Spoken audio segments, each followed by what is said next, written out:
Peace. As she said, my name is Ebony. I'm from Jacksonville, Florida. That I was introduced to this morning by my best friend. It's The Immortal Life of Henrietta Lacks. Anybody in here read it? It's about this woman. She died of cancer in the 1940s, of cervical cancer. And her cancer cells are immortal. And through the research of her cervix, they've been able to eradicate some illnesses and conditions and actually get a lot of research done in the form of cervical cancer. So that's pretty cool. Pay It Forward is my poetry. I've been through a lot in life, and I feel that me writing is to assist and aid somebody who may be going through the same thing. Say that. Woo!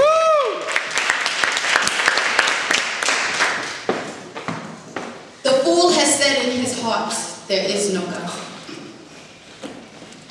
For every passionate, prolific point that proceeds from this pen, every bountifully brilliant, beautiful brushstroke by an artist's hand, every soulfully soothing sound sensationally sang, every masterfully melodic, momentous symphony ever played, every catharsis captivatingly choreographed ballet insists that God exists in this and gives up creative expression. We shift paradigms via rhythm and rhyme.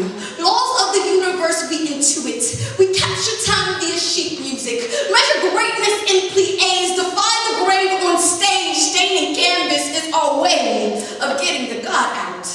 It shuts from our soul, too thunderous to control. It holds our mind, mouth, and limbs proxy to stop the nothing from consuming us all. As artists were called.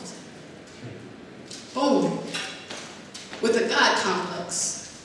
Causing us to manifest. Miraculous montages to the macrocosm, causing effective reflective thought and collective observers who've heard or I witnessed a sentence performer, judged as a zygote to be heaven's ode to imagination, authors of creations outlasting ancient civilizations, serving as our calibrations on this earth. We birth permanent footprints, remnants of the God in me. Immortality is no place for an artist to be. Eternity suits our fancy, so hand in hand we travel across the galactic span of time as divine beings, never seeing the last chapter. We've mastered the fountain of youth.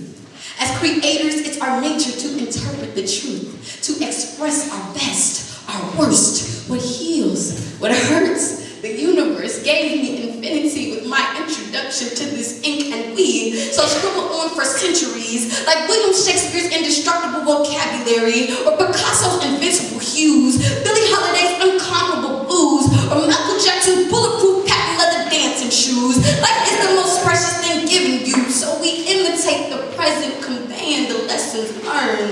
In return, we earn just refusal, God's approval. The knowledge of these things delivers me hopeful. I create myself mortal. Yes.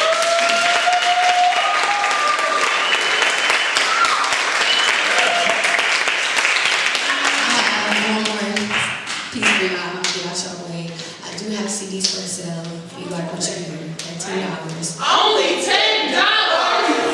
Whoa! What? Whoa! Can't believe it.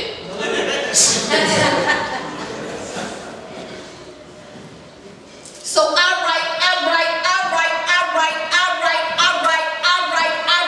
write rhymes.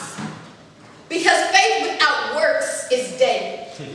Because too much blood has been shed for me to progress in blindness, for me to commit to silence, for the sake of an unjust peace. Justice seeks attention. Its light shines brilliant. Its echo extends to the ends of the earth. I was destined to spit what it is since birth. I write rhymes. For project kids still being lynched by public education or lack thereof. F-schools with budget cuts. Most don't stand a chance without a helping hand, so I lend 3. 2 from God and 1 from me, my rights, as I write rhymes to say, young man, pull up those pants. The world does not take you seriously because you do not take yourself seriously. It's not about the fashion trend, see, it's a prison house mentality derived from a slave house mentality. Open your eyes to the reality of freedom. You are now free to think, so think freely. Exceed beyond the statistics, step away from generalization to get specific. Please believe that freedom comes with its responsibilities. Each one frees one's mind, so I write rhymes for the young lady who's daily fighting her mother's boyfriend for her virginity, not certain if she will ever find help. For the mother that's just trying to keep a good man because she's tired of doing it all by herself.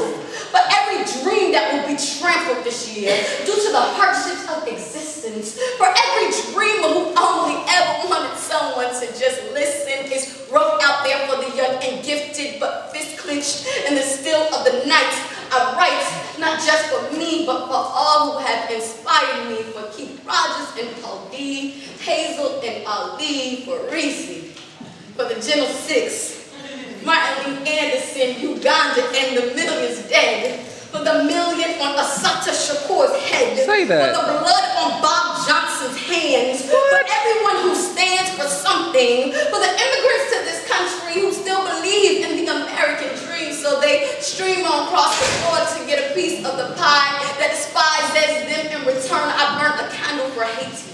Shed 2 tears for Mexico. I see no difference in the Cubans. The sacrifice is the same. In pain, I wait for the world to change. To talk back to the lies and propaganda that have painted my skies black. That the truth will deliver us into the marvelous light. Ready and waiting. All right. Yeah.